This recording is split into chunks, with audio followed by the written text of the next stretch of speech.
شکست اور فتح جنگ کا حصہ ہوتی ہیں۔ اکثر چھوٹی افواج بڑی افواج پر غالب آ جاتی ہیں، جس کی کئی وجوہات ہو سکتی ہیں۔ جنگ بدر میں بھی یہی کچھ ہوا تھا کہ 313 کا مسلمان لشکر 1000 کفار پر غالب آ گیا۔ اگر اس جنگ کا تجزیہ کیا جائے تو دو وجوہات سامنے آتی ہیں۔ اول، جنگی قیادت، اور دوم، جنگی جذبہ۔ اس وقت مسلمانوں میں یہ دونوں چیزیں بدرجہ اتم موجود تھیں۔ جنگی قیادت حضور نبی کریم صلی اللہ علیہ وآلہ وسلم کے ہاتھ میں تھی، اور یہ مٹھی بھر مسلمان جذبہ اسلام سے بھی سرشار تھے۔ جس فوج میں یہ دونوں صلاحیتیں موجود ہوں وہ ہمیشہ فتح سے ہمکنار ہوتی ہے۔ یہی صلاحیتیں مسلمانوں کے اس لشکر میں بھی تھیں جو طارق بن زیاد کی قیادت میں ساحل اندلس پر لنگر انداز ہوا اور اندلس کا مالک بن گیا۔ اسی اصول کو مد نظر رکھتے ہوئے جب ہم بر صغیر میں برطانوی جنگوں کی تجزیہ کرتے ہیں تو ہمارا سر شرم اور ذلت سے جھک جاتا ہے۔ برطانیہ ایک چھوٹا سا جزیرہ ہے جو کم و بیش بر صغیر سے 6000 میل دور ہے۔ خشکی کا کوئی راستہ نہیں کہ وہاں تک پہنچا جا سکے یا وہاں کے لوگ یہاں تک پیدل مارچ کرتے ہوئے پہنچ جائیں۔ لیکن حیران کن بات یہ ہے کہ وہاں سے لوگ آ کر یہاں حکمران بن گئے۔ جب انگریز بر صغیر میں آئے تو وہ محض تاجر تھے، اور وہ تاجروں کی طرح مختصر سی جماعت کے ساتھ یہاں پہنچے۔ آئے بھی صرف ایک جہاز میں تھے، جس پر اگر قبضہ کر لیا جاتا تو وہ تڑپ تڑپ کر مر جاتے، واپس اپنے وطن نہ جا سکتے۔ سن 1608 میں ہیکٹر نامی 500 ٹن وزنی صرف ایک جہاز جنوبی ہند کی بندرگاہ سورت پر لنگر انداز ہوا۔ یہ جہاز کیپٹن ہاکنز نامی شخص کمانڈ کر رہا تھا۔ اس دور میں ہوائی جہاز بھی نہیں تھے کہ ایک ہی دن میں واپس پہنچ سکتے یا مزید کمک یہاں آ سکتی۔ جب انگریزوں نے سرزمین ہند پر قدم رکھا تو مغل حکومت عروج پر تھی، وسائل بھی بے انتہا تھے، اور انہی وافر وسائل کی وجہ سے ہندوستان سونے کی چڑیا کہلاتا تھا۔ بھوکی ننگی یورپی اقوام ہندوستان پہنچنے کے لیے بے قرار تھی۔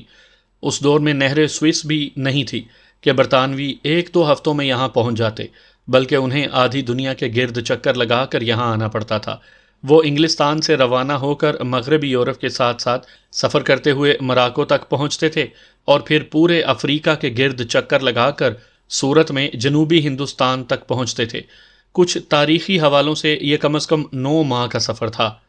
نیویگیشن کے طریقے بھی جدید نہیں تھے، جس کا اندازہ اس بات سے لگایا جا سکتا ہے کہ کولمبس یورپ سے ہندوستان کے لیے روانہ ہوا اور ہندوستان کے بجائے شمالی امریکہ جا پہنچا۔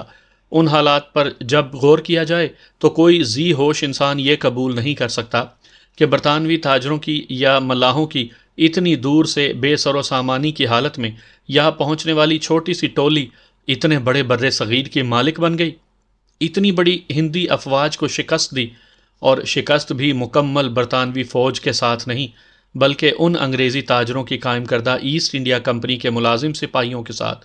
یعنی وہی سپاہی جب اپنے وطن کی طرف سے وطن کی حفاظت کے لیے لڑے تو ریت کی دیوار ثابت ہوئے، لیکن جب انگریزی کمان کے تحت لڑے تو اپنے سے کئی گنا بڑی اپنے ہی وطن کی افواج کو تہس نہس کر ڈالا۔ سمجھ نہیں آتی ایسا کیوں کر ہوا۔ 17ویں صدی کے شروع میں برطانیہ کی کل آبادی بمائے آئرلینڈ 50 لاکھ کے لگ بھگ تھی، اور ظاہر ہے کہ یہ تمام کے تمام لوگ فوجی نہیں تھے، اور نہ ہی یہ سب لوگ بر صغیر آ سکتے تھے۔ اس وقت کے بر صغیر کی آبادی تقریباً 15 کروڑ تھی۔ اگر پوری برطانوی آبادی کا تناسب بھی نکالا جائے تو اہل ہند کو 1 کے مقابلے میں 30 کی برتری حاصل تھی، جبکہ جنگ بدر میں اہل کفار کو 1 کے مقابلے میں 3 کی برتری حاصل تھی۔ یہ امر حیران کن ہے، اور اہل ہند کے لیے مقام عبرت بھی، کہ 30 کی برتری کے باوجود، اور وہ بھی اپنی ہی سرزمین پر، ہم غلام بن گئے، اور وہ بھی چند دنوں یا چند سالوں کے لیے نہیں بلکہ کم و بیش 200 سالوں کے لیے۔ یہ امر مزید حیران کن ہے کہ بر صغیر میں دوسری جنگ عظیم کے دوران زیادہ سے زیادہ برطانوی فوج، جسے گورا فوج کہا جاتا تھا، وہ صرف 60,000 تھی، اور کسی ایک وقت میں زیادہ سے زیادہ سول بیوروکریٹ بشمول تمام ملازمین 2,000 سے زائد نہ تھے۔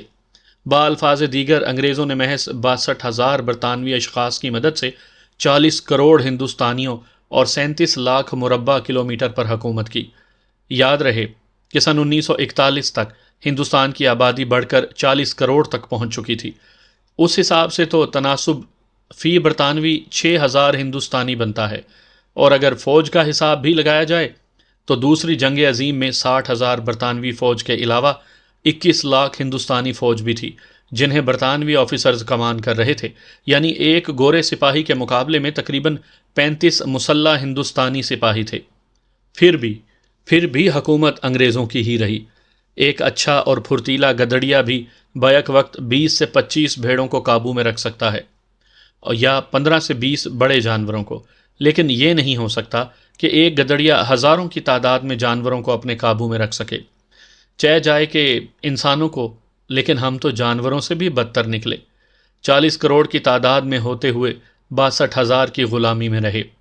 غلامی اور تابع داری اس حد تک کہ کم و بیش 2.5 لاکھ ہندوستانیوں نے انگریزوں اور انگریزی حکومت کے لیے جان دے دی۔ یہ لوگ مختلف محاذوں پر برطانیہ کی طرف سے لڑتے رہے۔ تقریباً 12 لاکھ ہندوستانی انگریزی پالیسیوں کی وجہ سے مارے گئے، اور ان میں 10 لاکھ افراد تو صرف 1947 کی تقسیم ہند میں مارے گئے۔ حالانکہ انگریز اس مسئلے کو صلح صفائی سے حل کروا سکتے تھے، اور تقریباً 2 لاکھ کے لگ بھگ ان انگریزی جنگوں میں کام آئے جو انگریزوں اور مقامی راجوں مہاراجوں کے درمیان ہوئیں۔ سن 1857 میں جنگ آزادی کے وقت کل انگریزی فوج کی تعداد 45,000 برطانوی تھے، اور تقریباً 2.5 لاکھ کے قریب ایسٹ انڈیا کمپنی کے زیر سایہ ہمارے لوگ فوجی ملازمت کرتے تھے، جو نیٹو انفینٹری یعنی مقامی انفینٹری کہلاتے تھے۔ یہ لوگ کلکتہ سے پشاور تک مختلف چھاؤنیوں میں پھیلے ہوئے تھے۔ اس وقت جبکہ نقل و حرکت اور مواصلاتی وسائل بھی نہ ہونے کے برابر تھے، لہٰذا 45,000 برطانوی فوج کے لیے 2.5 لاکھ کی فوج، جو کہ 37 لاکھ مربع کلومیٹر میں پھیلی ہوئی تھی، اس کو قابو میں رکھنا یقیناً آسان کام نہیں تھا۔ انگریزی حکومت کی طرف سے فوجی نظم و ضبط قائم رکھنا واقعی قابل ستائش عمل تھا۔ سن 1857 میں جب فوجی بغاوت ہوئی تو یہ بغاوت میرٹھ سے شروع ہو کر پشاور تک پہنچ گئی۔ ہندی سپاہی انگریزوں کے ساتھ لڑنے کے لیے اور اپنی جان دینے کے لیے تو تیار تھے، لیکن بدقسمتی سے ان کے پاس کوئی قومی سطح کی قیادت نہ تھی جس کے ارد گرد وہ اکٹھے ہوتے اور اس کے زیر قیادت لڑتے۔ لے دے کر آخری مغل حکمران بہادر شاہ ظفر تھا، جو بادشاہ سے زیادہ درویش تھا یا شاعر تھا۔ اس میں بڑی فوج کی قیادت کرنے کی صلاحیت ہی نہیں تھی، نہ ہی اس کے پاس کوئی تجربہ کار جرنیل تھے جو افواج کو لڑا سکتے۔ دوسری بدقسمتی یہ تھی کہ بغاوت کرنے والی فوج میں ہندی آفیسرز نہ تھے۔ اس وقت تک کسی بھی ہندوستانی کے لیے سب سے بڑا رینک صوبے دار تھا، اور یہ لوگ زیادہ تر راجوں اور مہاراجوں کی اولادیں تھیں، جنہیں یہ رینک ان راجوں کو قابو میں رکھنے کے لیے اعزازی طور پر دیا جاتا تھا، اور یہ لوگ برٹش آفیسرز اور ہندی فوج کے درمیان محض رابطے کا کام دیتے تھے۔ یہ لوگ جنگی قیادت کے اہل نہیں تھے۔ ان حالات میں بغاوت کرنے والے فوجی ملک کے طول و عرض سے دلی کی طرف بھاگے تاکہ بادشاہ سلامت کی قیادت میں لڑیں۔ تقریباً 80% فوجی باغی ہو کر بھاگ گئے۔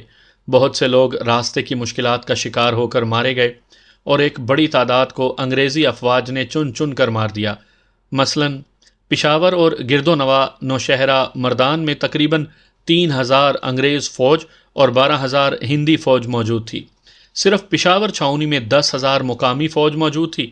یہ سب لوگ بغاوت کر کے بھاگ گئے، لیکن انگریز فوج کی بہادری اور جرت کی داد دینا پڑتی ہے کہ اس 3,000 فوج نے 10,000 بھاگ جانے والی فوج کا پیچھا کیا اور اکثریت کو مار دیا۔ اس جرت مندانہ قدم سے کم از کم اس علاقے میں مزید بغاوت رک گئی، اور بعد میں مقامی فوج نے انگریزوں کا ساتھ دیا۔ انگریزی فوج پنڈی، کوہاٹ، پشاور، نوشہرہ اور جالندھر سے مقامی فوج یونٹس لے کر مقابلے کے لیے دلی پہنچی۔ جنگ کا آخری محاذ دلی شہر تھا۔ 45,000 کی انگریز فوج اور اتنی ہی تعداد مقامی انفینٹری کی تھی۔ ان یونٹوں نے دلی کا محاصرہ کر لیا۔ دلی میں ایک بہت بڑی ہندوستانی فوج موجود تھی۔ اسلحے کی بھی کمی نہیں تھی۔ انگریزوں نے مقابلہ کرنے سے پہلے دلی کے اندر رہائش پذیر کچھ نوجوانوں اور دیسی افواج کے سپہ سالاروں کو خریدا اور جاسوسی کا ایک مربوط نظام قائم کر دیا، اور یوں پل پل کی خبریں انگریزوں تک پہنچنے لگیں۔ اس کے بعد دلی کا قبضہ محض رسمی کارروائی ثابت ہوئی۔ اس بغاوت میں مقامی فوج کے کئی ہزار سپاہی مارے گئے، اور برطانوی فوج کا بہت کم نقصان ہوا۔ برطانوی بیٹھے بٹھائے تو ہندوستان کے مالک نہیں بنے تھے۔ انہوں نے کئی خوفناک جنگیں بھی لڑیں، لیکن حیران کن بات یہ ہے کہ مٹھی بھر انگریز فوجیوں نے اپنے سے کئی گنا بڑی فوجوں کو نہ صرف شکست دی، بلکہ وہ ان کے سامنے محض ریت کی دیواریں ثابت ہوئیں۔ انگریزوں کی کامیابی کی سب سے بڑی وجہ ایک مؤثر نظام جاسوسی اور مقامی سپہ سالاروں کی خرید تھی۔ مثلاً پلاسی کی جنگ میں نواب سراج الدولہ کی افواج کی تعداد 50,000 پیادہ اور 18,000 گھڑ سوار تھی۔ جنگ کے لیے بھاری توپیں بھی تھیں۔ اس زمانے کے مطابق یہ فوج مکمل تربیت یافتہ اور ہتھیاروں سے لیس تھی۔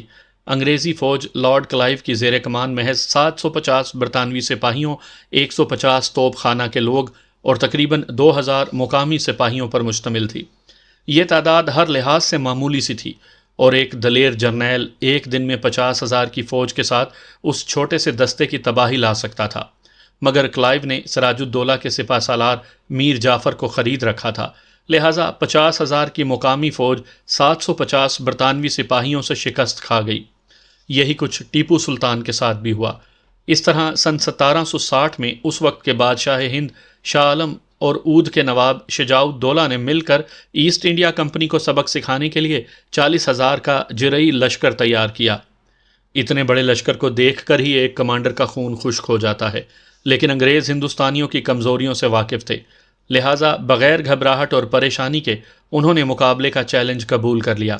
27 اکتوبر سن 1764 کو میجر منرو محض 850 برطانوی تقریباً 18,000 مقامی فوجیوں کے ساتھ میدان جنگ میں خیمہ زن ہوا اور اس نے 40,000 کے جری لشکر کو بری طرح شکست دی۔ کہا جاتا ہے کہ کئی ہزار مارے گئے۔ انگریزوں کے ہاتھوں ہندوستانی فوج کو اتنی بڑی شکستیں ناقابل فہم ہیں۔ اگر 45,000 فوجیوں کو بھیڑے مارنے پر بھی لگا دیا جائے تو وہ 2.25 لاکھ بھیڑے نہیں مار سکتے جو انہوں نے 1857 کی جنگ آزادی میں ہندوستانی مارے۔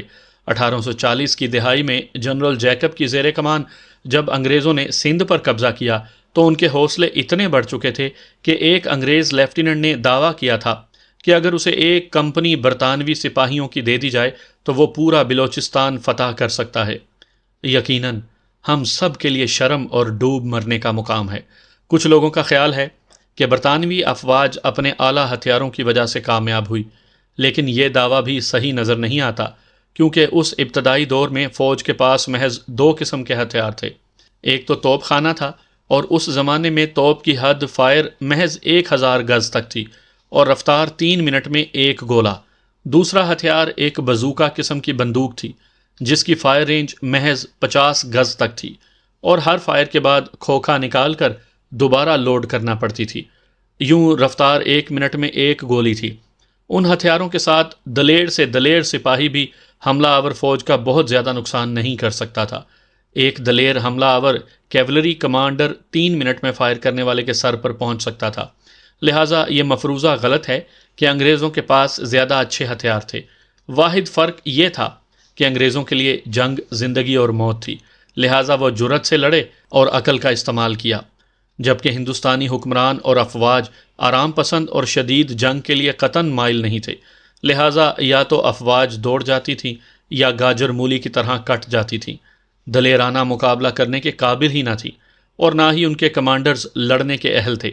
اس کے علاوہ اہم ہتھیار تلوار تھی، جس میں دیسی لوگوں کا پلہ بھاری تھا، لیکن پھر بھی یہ کچھ نہ کر سکے۔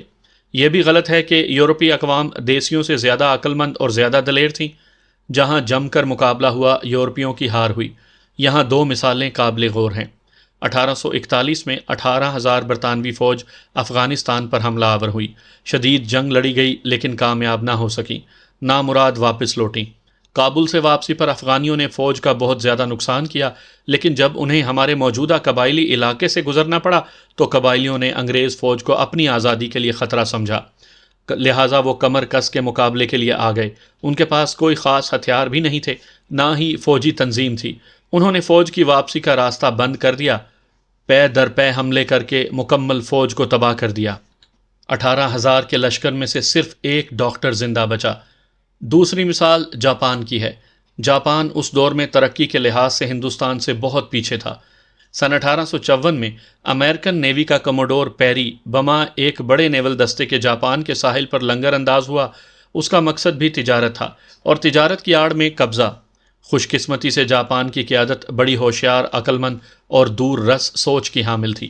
انہوں نے تجزیہ کیا کہ امریکن ان سے زیادہ ترقی یافتہ ہیں، لہٰذا انہوں نے امریکیوں کو خوش آمدید کہا، امریکن طرز کی تعلیم رائج کی، ان سے علم و ہنر سیکھا، امریکن طرز پر ان کی مدد سے انڈسٹری قائم کی اور نصف صدی کے عرصے میں اتنی ترقی کی کہ سن 1905 میں جب روس نے ایک بہت بڑے بحری بیڑے کے ساتھ جاپان پر حملہ کیا تو جاپانیوں نے جاپان کے اپنے بنے ہوئے جہازوں سے نہ صرف اس حملے کا مقابلہ کیا بلکہ تمام روسی بحری بیڑے کو سمندر میں غرق کر دیا۔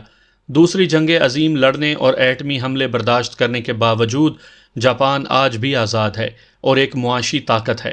ہم بالواسطہ طور پر آج بھی غلام ہیں اور معاشی طور پر بھکاری اور مفلوک الحال ہیں۔